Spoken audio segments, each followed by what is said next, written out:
Hello students, हम पढ़ रहे हैं लर्निंग आउटकम्स आधारित लर्निंग गैप सामग्री और इसमें आज हम हिंदी पढ़ेंगे। हिंदी का पेज नंबर 10। ठीक है, पेज नंबर 10 से शुरू कर रहे हैं हम। तो यहाँ पे छंद विधान दे रखा है। छंद विधान में पाठ्य सामग्री है पाठ 7 जो नीति के दोहे हैं वह दे रखे हैं। तो हम इनको पढ़ लेंगे और उसके बाद वर्कशीट करेंगे। तो यहाँ दोहे दे रखे हैं। पहला है, यह ऐसा संसार है जैसा सेमल फूल, दिन 10 के व्यवहार को झूठे रगी न भूल। करता था सो क्यों किया, अब करी क्यों पछताए, बोया पेड़ बबूल का अम्ब कहाँ से खाए। तो यह दो हम पहले वर्कशीट में भी देख चुके हैं। इसके बाद तीसरा है, निंदक नीरे राखिए आंगन कुटी छबाए, बिन पानी साबुन बिना निर्मल करे सुभाए। अगला जो चौथा है, अति का भला न बरसना, अति की भली न धूप, अति का भला न बोलना, अति की भली न चुप। अगला जो है, तरुअर फल नहीं खात है, सरवर पियही न पान, कही रहीम पर काज हित, संपत्ति संचही सुजान। अगला जो है, एके साधे सब सधे, एके साधे सब सधे, सब साधे सब जाए, रहीमन मूल ही सींची बो, फूले फले अघाए।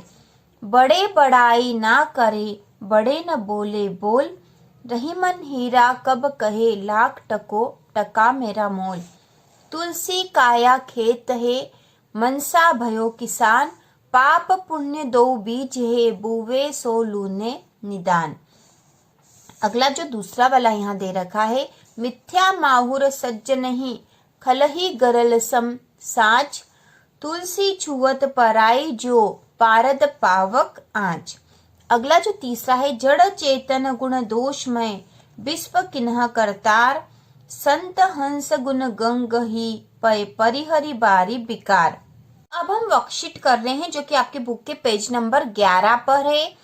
ठीक है, पेज नंबर 10 पर हमने नीति के दोहे पढ़ लिए हैं। अब उसके बाद हम वर्कशीट कर रहे हैं।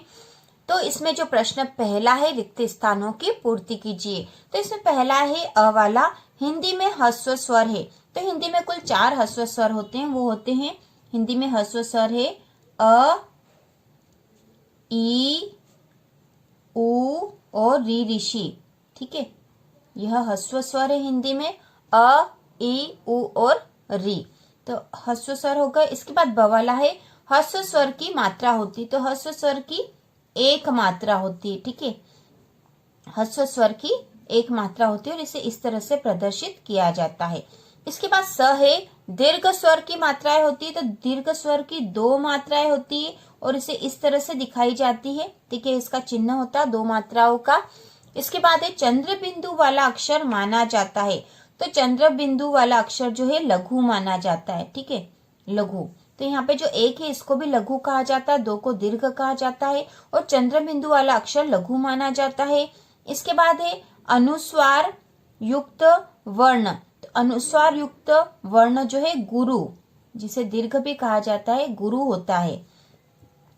अनुस्वार युक्त वर्ण गुरु होता है। इसके बाद अगला है र वाला, शब्द में प्रयुक्त संयुक्त वर्ण के पूर्व का अक्षर दीर्घ होता है। तो किसी भी शब्द में जो प्रयुक्त यदि संयुक्त वर्ण आ रहा है तो उसके पूर्व का जो अक्षर है वह दीर्घ होता है। जैसे यहाँ पे हम लिख देंगे कंत, संत। इनमें जो संयुक्त वर्ण कौन सा है, अंत वाला में न और त जो संयुक्त वर्ण है और इसके पूर्व का अक्षर जो है दीर्घ माना जाएगा। तो इस प्रकार वर्कशीट 1 पूरी हो चुकी है और इसमें जो है ह्रस्व स्वर और दीर्घ स्वर भी हमने पढ़ लिए हैं। ह्रस्व स्वर की 1 मात्रा होती है, दीर्घ स्वर की 2 होती है। तो ह्रस्व स्वर को ही लघु कहा जाता है। ठीक है, ह्रस्व स्वर जो है, ह्रस्व स्वर को ही लघु कहा जाएगा और दीर्घ और इसकी जो लघु की मात्रा 1 होती है और दीर्घ स्वर को गुरु कहा जाता है और इसकी 2 मात्रा होती है। हम करेंगे वर्कशीट 2 जो कि आपकी बुक के पेज नंबर 12 पर दे रखी है और यहाँ एक दोहा दे रखा है, करत करत अभ्यास के जड़मति होत सुजान, रसरी आवत जात ते सिल पर परत निशान। तो इसका अर्थ होता है कि बार बार अभ्यास करने से मूर्ख व्यक्ति भी बुद्धिमान बन जाता है। जिस प्रकार रस्सी यदि पत्थर पर बार बार रगड़ाती है या बार बार आती है तो उस पर भी निशान बन जाता है। रसरी आवत जात ते, आती जाती है, सिल मतलब पत्थर पर, उस पर भी निशान बन जाता है। तो इस उदाहरण को पढ़कर समझकर निम्नलिखित प्रश्नों के उत्तर लिखिए। अब इस उदाहरण के द्वारा हमें नीचे के प्रश्नों के उत्तर देने हैं। तो यहाँ पे प्रश्न नंबर जो पहला है, यह कौन से छंद का उदाहरण है? तो हम लिख देंगे यह दोहा छंद का उदाहरण है। यह दोहा छंद का उदाहरण है। यह दोहा छंद का उदाहरण है। ठीक है। इसके बाद अगला है, इस छंद में कितने चरण हैं? तो इस छंद में 4 चरण हैं। दोहा छंद में 4 चरण है। ठीक है, दोहा छंद में 4 चरण होते हैं। इसके बाद है सम चरण और विषम चरण पहचान कर लिखिए। तो छंद में जो पहला और तीसरा चरण होता है, जैसे पहला चरण इसका कौन सा, ये छंद है, इसमें 4 चरण है। तो पहला चरण यहाँ तक है, जो कॉमा आया यहाँ तक का पहला चरण है। ये दूसरा है, ये पहला चरण है, ये दूसरा चरण है। उसके बाद यहाँ से यहाँ तक ये तीसरा चरण है, और ये वाला कॉमा के बाद वाला है जो चौथा चरण है। तो दोहा में पहले और तीसरे चरण को विषम चरण कहते हैं, जबकि दूसरे और चौथे चरण को सम चरण कहते हैं। तो यहाँ पे हमें सम चरण और विषम चरण पहचान कर लिखना है। तो सम चरण हम लिख देंगे, तो दूसरा और चौथा जो है वह सम चरण है। तो सम चरण में क्या था? जड़मती होत सुजान। ठीक है, ये दूसरा चरण था। और चौथा है सिल पर करत निशान। तो ये हमने सम चरण लिख दिया यहाँ पर। इसके बाद हम विषम चरण लिखेंगे। तो पहला और तीसरा जो चरण है, तो पहला था करत अभ्यास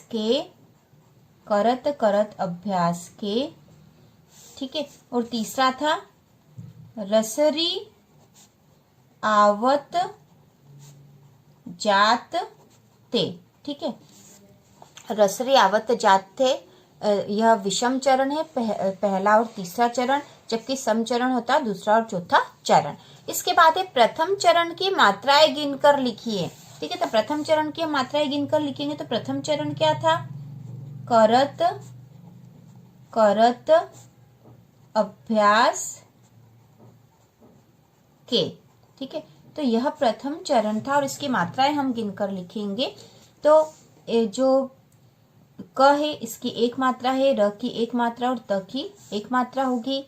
एक वर्ण जो है इसकी एक मात्रा होती है। इसमें भी क, र और त की एक एक मात्रा है। बाद यहाँ पे अभ्यास है, तो इसमें जो भ्य है यह संयुक्त वर्ण है यहाँ पे, और संयुक्त वर्ण के पहले वाले अक्षर की 2 मात्राएं गिनी जाती है। हमने अभी पिछली वर्कशीट में करा था। तो यहाँ पे अ की इसलिए 2 मात्राएं, क्योंकि संयुक्त वर्ण के पहले आ रहा है। अब यह संयुक्त वर्ण में आ की मात्रा भी है यहाँ पे, इसलिए भी इसके 2 मात्राएं होगी। अब यहाँ पे के एक की मात्रा है, तो एक की मात्रा है इसलिए यहाँ पे 2 गिने जाएंगे, मतलब गुरु वर्ण है यहाँ पे। तो इस प्रकार हमने इनको गिन लिया है। तो ये गुरु के लिए 2 मात्राएं लगाई है। ठीक है, 2 मात्राओं का ये निशान है, हमने पिछली वर्कशीट में देखा था। और लघु के लिए यहाँ 1 का निशान बना रखा, मतलब यह लघु वर्ण का निशान है, 1 मात्रा का निशान है। अब हम इनको गिन लेंगे। तो 1 2 3 4 5 6 7 8 9 10, और ये स की मात्रा नहीं लगाई हमने, 11 12 13।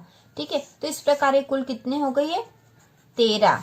ठीक है, 13 मात्राएं। तो यहाँ पे जो दोहा छंद है, ठीक है, ये जो दोहा छंद है, इसके पहले और तीसरे चरण में 13 मात्राएं होती है, और दूसरे और चौथे चरण में 11 मात्राएं होती। तो हमने पहले चरण की मात्राएं गिनकर लिख दी है।